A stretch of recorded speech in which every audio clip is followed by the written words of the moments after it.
स्वागत है एक बार फिर से आपका आपके अपने YouTube चैनल प्रगति एजुकेशन 24 में। हम बात कर रहे थे एएनएम जेएनएम से रिलेटेड विज्ञप्ति के बारे में और हेल्थ और न्यूट्रिशन के पार्ट नंबर 2 के बारे में।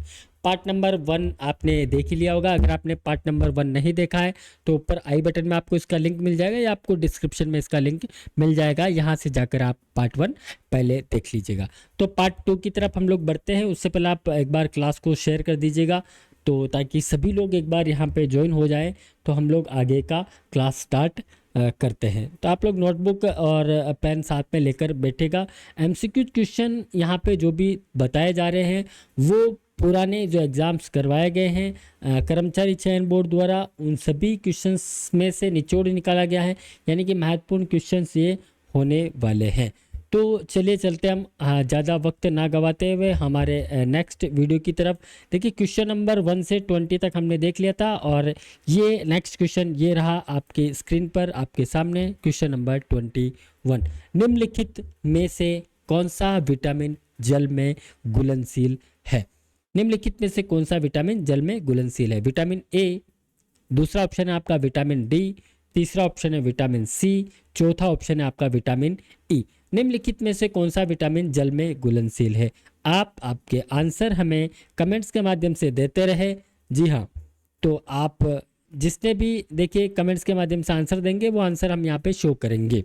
तो आपको 5 सेकंड यहाँ पे मिलेंगे। तो जिसने भी आंसर दिया है ऑप्शन सी यानी कि विटामिन सी, निम्नलिखित में से कौन सा विटामिन जल में घुलनशील है? तो जल में कौन सा विटामिन घुलनशील है?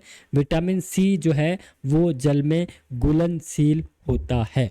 अगला क्वेश्चन है आपकी स्क्रीन पर, क्वेश्चन नंबर 22, कौन सा विटामिन प्रतिरक्षा प्रदान करता है? ऐसा कौन सा विटामिन है जो प्रतिरक्षा प्रदान करता है? विटामिन ए, विटामिन के, विटामिन सी या फिर विटामिन ई। 4 ऑप्शन है आपके सामने। कौन सा विटामिन प्रतिरक्षा प्रदान करता है? ऐसा कौन सा विटामिन है जो प्रतिरक्षा प्रदान करता है? विटामिन ए करता है, विटामिन सी, विटामिन के या फिर विटामिन ई। आप आपके आंसर कमेंट्स के माध्यम से देते रहे ताकि आपको आपका आंकलन पता चलता रहे कि आपको कितना आपको और पढ़ना बाकी है। इसका आंसर है ए, विटामिन ए। कौन सा विटामिन प्रतिरक्षा प्रदान करता है? विटामिन ए जो है प्रतिरक्षा प्रदान करता है। विटामिन सी का रासायनिक नाम क्या है? विटामिन सी का रासायनिक नाम है, विटामिन सी का रासायनिक नाम है साइट्रिक अम्ल, आपका दूसरा ऑप्शन है नाइट्रिक अम्ल, तीसरा ऑप्शन है ऑक्जेलिक अम्ल और चौथा ऑप्शन है एस्कॉर्बिक अम्ल। विटामिन सी का रासायनिक नाम। आपका समय शुरू होता है अब। कमेंट्स के माध्यम से आप आंसर देते रहें। आपका आंसर है ऑप्शन डी। जिसने भी ऑप्शन डी आंसर लिखा है उनका आंसर यहाँ पे राइट है। विटामिन सी का रासायनिक नाम है एस्कॉर्बिक अम्ल। एस्कॉर्बिक अम्ल इसका आंसर है, यानी कि क्वेश्चन जो डी ऑप्शन है वो इसका राइट ऑप्शन है। नेक्स्ट क्वेश्चन, निम्नलिखित विटामिनों में से कौन सा शरीर में भंडारित नहीं होता है? यानी कि ऐसा कौन सा विटामिन है जो मनुष्य मानव शरीर को में जो है वो स्टोरेज नहीं होता, भंडारित नहीं होता है। तो निम्नलिखित में से कौन सा विटामिन है जो शरीर में भंडारित नहीं होता? विटामिन डी नहीं होता है, विटामिन ए नहीं होता है या फिर विटामिन सी नहीं होता है या विटामिन के नहीं होता है?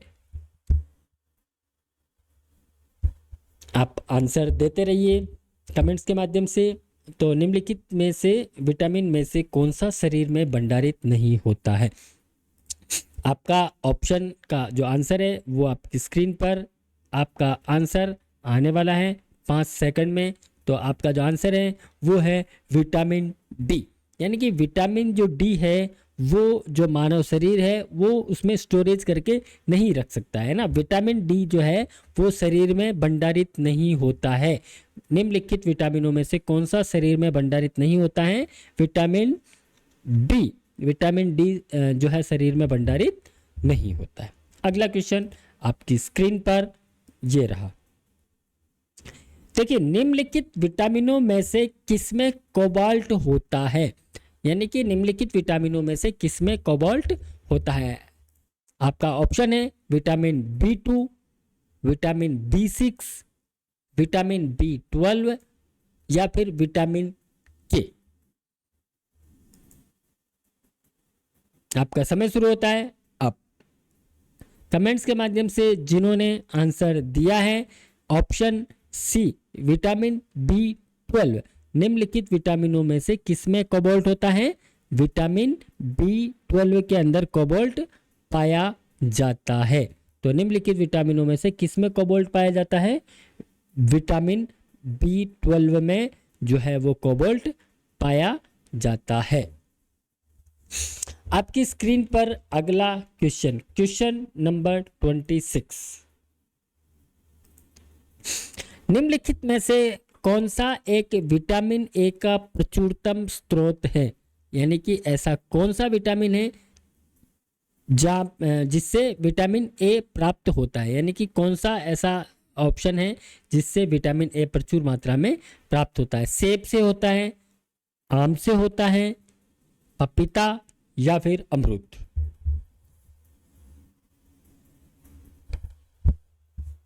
यानी कि आपके सामने 4 ऑप्शन दिए हुए हैं कि निम्नलिखित में से कौन सा एक विटामिन ए का प्रचुरतम स्रोत है। यानी कि इन 4 में से ऐसा क्या है जिसमें विटामिन ए प्रचुर मात्रा में पाया जाता है? सेब में पाया जाता है, आम में पाया जाता है, पपीता में पाया जाता है या फिर अमरूद में पाया जाता है? आप कमेंट्स करते रहिए, कमेंट्स का आपका जवाब आता जाना चाहिए।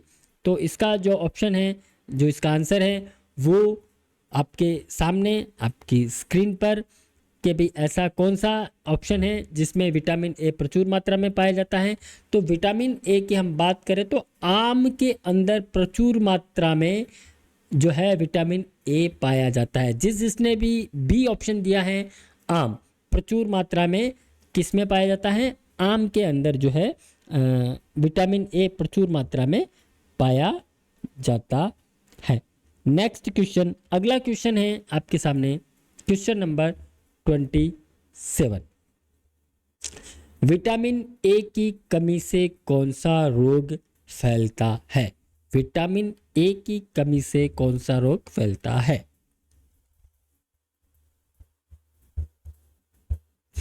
ऑप्शन है आपकी स्क्रीन पर, पेलाग्रा, रिकेट्स, बेरीबेरी, रतौंधी, यानी कि नाइट ब्लाइंडनेस। विटामिन ए की कमी से कौन सा रोग होता है? विटामिन ए की कमी अगर आपके शरीर में हो गई है तो आपको कौन सा रोग होगा? यानी कि विटामिन ए की कमी से होने वाला रोग है या विटामिन ए की कमी से कौन सा रोग फैलता है? पेलाग्रा फैलता है, रिकेट्स या फिर बेरीबेरी या फिर रतौंधी? तो आपके सामने 4 ऑप्शन है।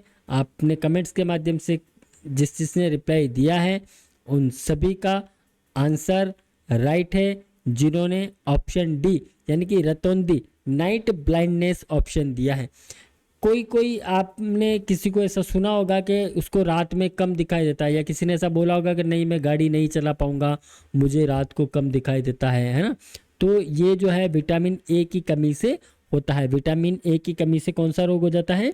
रतौंधी रोग विटामिन ए की कमी से होता है। नेक्स्ट क्वेश्चन, अगला क्वेश्चन आपकी स्क्रीन पर आपके सामने, मानव शरीर में विटामिन ए का भंडारित होता है, यानी कि मानव शरीर के अंदर विटामिन ए का भंडारित जो होता है वो कहाँ होता है? फुफ्फुस में होता है, वृक्क में होता है, यकृत में होता है या फिर त्वचा के अंदर होता है? मानव शरीर की हम बात कर रहे हैं तो मानव शरीर में जो विटामिन्स है उस विटामिन्स में बहुत सारे मानव शरीर में विटामिन्स होते हैं, लेकिन मानव शरीर के अंदर जो विटामिन्स ए है तो उसका जो स्टोरेज है वो कहाँ होता है? विटामिन्स ए का जो स्टोरेज है फुफ्फुस में होता है, वृक्क में होता है, यकृत में होता है या फिर त्वचा के अंदर होता है। ये 4 ऑप्शन है आपके सामने और आपका आंसर आपकी स्क्रीन पर आपके सामने। जिन जिन लोगों ने आंसर दिया है सी यकृत में, उन सभी का आंसर सही है। मानव शरीर में जो विटामिन ए का भंडारित होता है वो कहाँ होता है? यकृत के अंदर होता है। आप लोग साथ में क्वेश्चंस और इसके जो आंसर जो 4 ऑप्शन दिए हुए हैं, जैसे देखिए मानव शरीर में विटामिन ए का भंडारित होता है यकृत में, तो आप डायरेक्टली आंसर लिख लीजिएगा, है ना। 4 ऑप्शन गलत आपको लिखने की आवश्यकता नहीं है। यानी कि साथ साथ में आप जो नोट्स बना रहे हैं, जो आप क्वेश्चन लिखते हैं, तो क्वेश्चन वन लाइनर कर लीजिए इसको, आई थिंक, है ना। जैसे आप क्वेश्चन लिख लीजिए मानव शरीर में विटामिन ए भंडारित होता है, या जो भी क्वेश्चन आता है वो क्वेश्चन, और उसके जस्ट आगे उसका जो आंसर बनता है वो लिख लीजिएगा कि भाई 4 ऑप्शन, ये 3 ऑप्शन आपको गलत से नहीं लिखने रहेंगे, खाली जो आंसर होगा वही रहेगा। अगला क्वेश्चन आपकी स्क्रीन पर, आपके मोबाइल स्क्रीन पर, आपके लैपटॉप स्क्रीन पर आपके सामने, निम्नलिखित में से किसे रक्षात्मक पदार्थ कहा जाता है। यानी कि ऐसा कौन सा ऑप्शन है जिसे रक्षात्मक पदार्थ कहा जाता है। विटामिन्स को, प्रोटीन को, कार्बोहाइड्रेट को, या फिर वसा को। निम्नलिखित में से किसे रक्षात्मक पदार्थ कहा जाता है। विटामिन्स, प्रोटीन, कार्बोहाइड्रेट या फिर वसा। इसका जो आंसर है वो आपकी स्क्रीन पर आपके सामने ये रहा, विटामिन्स। निम्नलिखित में से किसे रक्षात्मक प्रदान कहते हैं अपन। विटामिन को रक्षात्मक पदार्थ कहा जाता है। निम्नलिखित में से रक्षात्मक पदार्थ किसे कहा जाता है, विटामिन्स को। इसको आप लिख लीजिएगा। अगर आप साथ में लिख रहे हैं तो अच्छा है, और अगर आप वीडियो के बाद में लिखेंगे तो और अच्छा है। वीडियो को आप स्किप ना करें, एक बार आप फॉरवर्ड कर लें, बैक कर लें, आराम से पॉज कर करके आप इसको लिख लें। वैसे भी मैं आपको पर्याप्त समय दे रहा हूँ क्वेश्चंस और आंसर लिखने के लिए। चलिए चलते हम नए अगले क्वेश्चन की तरफ। Question number 30। इनमें से कौन सा पदार्थ मानव शरीर में ईंधन का काम करता है। इनमें से कौन सा पदार्थ है जो मानव के शरीर में ईंधन का काम करता है। पहला ऑप्शन है आपका कार्बोहाइड्रेट, दूसरा ऑप्शन है आपके लिए जल, तीसरा ऑप्शन है प्रोटीन, चौथा ऑप्शन है विटामिन्स। यानी कि इनमें से कौन सा पदार्थ जो है वो मानव शरीर में ईंधन का, मतलब ईंधन का काम करता है। यानी कि ऐसी क्या चीज़ें जो, जैसे गाड़ी होती है उसमें पेट्रोल डलता है ना, किसी में डीजल डलता है, हमारे अंदर अलग अलग चीज़ें डलती है, तो इंसान का भी एक इंजन होता है ना, उस इंजन को कुछ ना कुछ चीज़ें देनी रहती हैं। तो इनमें से कौन सा पदार्थ है जो मानव शरीर में ईंधन का काम करता है। तो इसका आंसर आप कमेंट्स के माध्यम से दीजिए, और बाकी जो आंसर कमेंट्स के माध्यम से दे रहे हैं उनको, जिन्होंने आंसर दिया है कार्बोहाइड्रेट ऑप्शन नंबर ए, उनका आंसर यहाँ पर सही है। अगला क्वेश्चन की ओर हम बढ़ते हैं। Question number 31। निम्न में से किससे प्रति ग्राम सर्वाधिक ऊर्जा प्राप्त होती है। कार्बोहाइड्रेट, विटामिन्स, प्रोटीन या फिर वसा। निम्न में से किससे प्रति ग्राम सर्वाधिक ऊर्जा प्राप्त होती है। कार्बोहाइड्रेट, विटामिन्स, प्रोटीन या फिर वसा।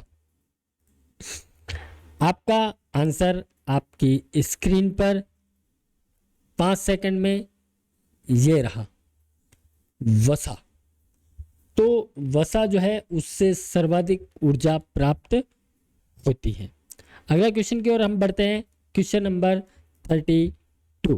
निम्न में से कौन से सर्वाधिक ऊर्जा प्रदान करता है। यानी कि निम्न में से कौन सर्वाधिक ऊर्जा प्रदान करता है। प्रोटीन, विटामिन्स, कार्बोहाइड्रेट, खनिज लवण। यानी कि कौन है जो सर्वाधिक ऊर्जा प्रदान करता है। प्रोटीन के द्वारा, विटामिन्स के द्वारा, या फिर कार्बोहाइड्रेट के द्वारा, या फिर खनिज लवण के द्वारा। यानी कि किसके द्वारा जो है सर्वाधिक ऊर्जा प्राप्त की जाती है। आप आपके आंसर कमेंट्स के माध्यम से देते रहें, और उससे आप आकलन करते रहें कि यहाँ जो आंसर आ रहा है वो और आपने जो आंसर दिया है वो मैच किया या नहीं किया। तो सर्वाधिक ऊर्जा प्रदान कौन करता है? कार्बोहाइड्रेट। निम्नलिखित में से कौन सर्वाधिक ऊर्जा प्रदान करता है? कार्बोहाइड्रेट। यानी कि कार्बोहाइड्रेट अगर आपके शरीर में ज़्यादा है तो वो आपको क्या करेगा? ऊर्जा प्रदान करने वाला है। नेक्स्ट क्वेश्चन, एथलीट को किससे जल्दी और ज़्यादा ऊर्जा मिलती है? एथलीट को किससे जल्दी और ज़्यादा ऊर्जा मिलती है? प्रोटीन, कार्बोहाइड्रेट, विटामिन्स या फिर खनिज लवण। एथलीट को किससे जल्दी और ज़्यादा ऊर्जा मिलती है? क्या प्रोटीन खाने से जल्दी और ज़्यादा ऊर्जा मिलती है? क्या कार्बोहाइड्रेट की वजह से एथलीट जो होते हैं उनको ज़्यादा जल्दी ऊर्जा मिलती है, या फिर विटामिन्स की वजह से, या फिर खनिज लवण की वजह से? जो एथलीट होते हैं, जो खिलाड़ी होते हैं, जो अलग अलग खेलों में भाग लेते हैं, उनको ज़्यादा एनर्जी की आवश्यकता होती है। तो एथलीट्स किन चीज़ों का उपयोग ज़्यादा करते हैं? तो एथलीट्स को जो है किससे ज़्यादा ऊर्जा मिलती है? आपके आंसर होने चाहिए आपके कमेंट्स के माध्यम से स्क्रीन पर। और आपका जो आंसर है, जिन जिन लोगों ने आंसर इससे पहले वाले क्वेश्चन का जो दिया है वही, यानी कि मानव शरीर को ऊर्जा कहाँ से मिलती है? कार्बोहाइड्रेट से। अब वो एथलीट से तो भी मनुष्य है ना, तो उसको भी तो कार्बोहाइड्रेट की ज़रूरत पड़ेगी ना। तो एथलीट्स को किससे जल्दी और ज़्यादा ऊर्जा मिलती है? कार्बोहाइड्रेट से। कार्बोहाइड्रेट से एथलीट्स को जल्दी और ज़्यादा ऊर्जा मिलती है। नेक्स्ट क्वेश्चन आपकी स्क्रीन पर आपके सामने, मानव शरीर में ऊतकों का निर्माण किससे होता है? यानी कि मानव शरीर में जो ऊतक बनते हैं उसका निर्माण किसके द्वारा किया जाता है? आपका पहला ऑप्शन है वसा के द्वारा, आपका दूसरा ऑप्शन है कार्बोहाइड्रेट के द्वारा, तीसरा ऑप्शन है विटामिन्स के द्वारा, और चौथा ऑप्शन है आपके सामने प्रोटीन के द्वारा। यानी कि मानव शरीर में ऊतकों का निर्माण किससे होता है? और चार ऑप्शन है आपके सामने, और आपका जो आंसर है, आपका समय शुरू होता है अब। और जिस लोगों ने कमेंट्स के माध्यम से आंसर दिया है ऑप्शन डी, यानी कि मानव शरीर में ऊतकों का निर्माण किसके द्वारा होता है? प्रोटीन के द्वारा होता है। लिख लीजिए आप, या अगर आप स्क्रीनशॉट ले रहे हैं तो भी आप देख लीजिएगा आप किस प्रकार से आप लिख रहे हैं, या फिर स्क्रीनशॉट ले रहे हैं, या फिर आप याद रख रहे हैं, या फिर बार बार वीडियो देखेंगे, जैसा आपकी इच्छा। तो मानव शरीर में ऊतकों का निर्माण किसके द्वारा होता है? प्रोटीन के द्वारा मानव शरीर में ऊतकों का निर्माण होता है। अगला क्वेश्चन, क्वेश्चन नंबर 35, निम्न में से किसमें प्रोटीन नहीं पाया जाता है? यानी कि ऐसा क्या है जिसके अंदर प्रोटीन नहीं पाया जाता है? क्या दाल के अंदर प्रोटीन होता है? क्या दाल में प्रोटीन पाया जाता है? जवाब दीजिए कमेंट्स के माध्यम से। दूध में प्रोटीन पाया जाता है, या फिर मांस के अंदर प्रोटीन पाया जाता है, या फिर चावल के अंदर प्रोटीन पाया जाता है? ठीक है, यानी कि आपका जो क्वेश्चन है वो ये है कि इन चार में से ऐसा क्या है जिसमें प्रोटीन नहीं पाया जाता है? ठीक है, आप क्वेश्चन को पहले समझे, है ना, ऐसा ना हो कि आप वहाँ क्वेश्चन क्या पढ़ें और उसका आंसर क्या दे दे। तो यहाँ जो क्वेश्चन दिया गया है वो ये दिया गया है कि निम्न में से किस में प्रोटीन नहीं पाया जाता है? तो जिसमें प्रोटीन की मात्रा नहीं होती है या जिसमें प्रोटीन नहीं पाया जाता है वो आंसर आपके द्वारा यहाँ दिया जाना है। तो ऐसा कौन सा ऑप्शन है जो आप कमेंट्स के माध्यम से दीजिए। बाकी आपके आंसर आपके सामने आपकी स्क्रीन पर ये रहा। तो चावल जो है उसके अंदर प्रोटीन नहीं पाया जाता है, दाल में प्रोटीन होता है, दूध में भी प्रोटीन होता है, और मांस के अंदर भी प्रोटीन पाया जाता है। केवल चावल एक ऐसी चीज़ है जिसमें प्रोटीन नहीं पाया जाता है। स्क्रीनशॉट ले लीजिए, या फिर आप लिख रहे हैं आप कमेंट्स के माध्यम से बताइए, या फिर आपको लग रहा है कि क्लास थोड़ी फास्ट चल रही है तो इसको स्लो कर सकते हैं, आपको लग रहा है कि स्लो चल रहा है तो फास्ट कर सकते हैं। अगर आप लिखने में आपको समय मिल रहा है या फिर आप लोग क्लास के बाद में लिखते हैं, एज यू विश, कमेंट्स के माध्यम से आप बताते रहें कि आपको इसमें और क्या चाहिए। अगला क्वेश्चन आपकी स्क्रीन पर, क्वेश्चन नंबर 36, एंजाइम्स मूल रूप से क्या हैं? एंजाइम्स जो होते हैं वो अमीनो अम्ल होते हैं, कार्बोहाइड्रेट है, प्रोटीन है या फिर लिपिड है। एंजाइम्स मूल रूप से क्या है? अमीनो अम्ल, कार्बोहाइड्रेट, प्रोटीन, लिपिड। इसका आंसर आप कमेंट्स के माध्यम से दीजिए। बाकी इसका जो आंसर वो ये रहा आपकी स्क्रीन पर आपके सामने, ऑप्शन सी, प्रोटीन। एंजाइम्स मूल रूप से क्या है? प्रोटीन्स होते हैं। आप लिख लें इसका answer protein. Next question, question number 37, निम्नलिखित में से किसमें प्रोटीन सर्वाधिक पाया जाता है? सर्वाधिक प्रोटीन किसके अंदर पाया जाता है? सोयाबीन के अंदर, चने के अंदर, उड़द के अंदर या फिर मटर के अंदर। यानी कि प्रोटीन जो है वो सर्वाधिक मात्रा में किस में पाया जाता है? सोयाबीन, चना, उड़द या फिर मटर के अंदर। आप लोग कमेंट्स के माध्यम से आपका आंसर सेंड करें। बाकी जो सोयाबीन है उसके अंदर प्रोटीन की सर्वाधिक मात्रा पाई जाती है। सोयाबीन इसका करेक्ट आंसर है। नेक्स्ट क्वेश्चन, क्वेश्चन नंबर 38 आपकी स्क्रीन पर, निम्न में से किससे ऊर्जा प्राप्त नहीं होती है? यानी कि ऊर्जा प्राप्त किससे नहीं होती है, ये ध्यान रखिएगा। होती है, नहीं होती है, ऐसे क्वेश्चंस आपको मिलने वाले हैं। निम्न में से किससे ऊर्जा प्राप्त नहीं होती है? वसा से, हार्मोन्स से, प्रोटीन से या फिर विटामिन से। तो निम्न में से ऊर्जा प्राप्त नहीं होती है, तो वो कौन सा ऑप्शन है जिससे ऊर्जा प्राप्त नहीं होती है? आपका जो आंसर है वो है डी, यानी कि विटामिन से कोई भी ऊर्जा प्राप्त नहीं होती है। विटामिन से ऊर्जा प्राप्त नहीं होती है। नेक्स्ट क्वेश्चन, क्वेश्चन नंबर 39 आपके सामने, निम्न में से कौन सी शर्करा तत्काल ऊर्जा प्रदान करती है? यानी कि कौन सी शर्करा है जो तत्काल ऊर्जा प्रदान करती है? माल्टोज, ग्लूकोज, लैक्टोस या फिर सेल्यूलोज। निम्न में से कौन सी शर्करा तत्काल ऊर्जा प्रदान करती है? माल्टोज करती है, ग्लूकोज करती है, लैक्टोस करती है या फिर सेल्यूलोज करती है? आप कमेंट्स के माध्यम से आपके आंसर प्रेषित करते रहे। इसका क्वेश्चन नंबर 39 का जो आंसर है वो है बी, ग्लूकोज। जिसने भी ग्लूकोज आंसर दिया है उन सभी का आंसर राइट है। तो कौन सी शर्करा तत्काल ऊर्जा प्रदान करती है? ग्लूकोज।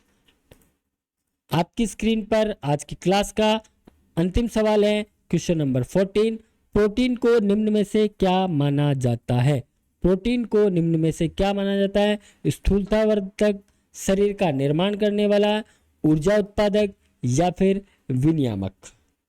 आपका आंसर आपकी स्क्रीन पर आपके सामने ये रहा, ऑप्शन बी, शरीर का निर्माण करने वाला। प्रोटीन को निम्न में से क्या माना जाता है?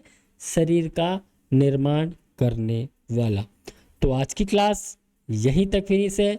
नेक्स्ट पार्ट नंबर 3 में हम मिलते हैं हेल्थ और न्यूट्रिशन के नेक्स्ट क्वेश्चन की। और तब तक के लिए थैंक यू, धन्यवाद। बने रहिए हमारे साथ।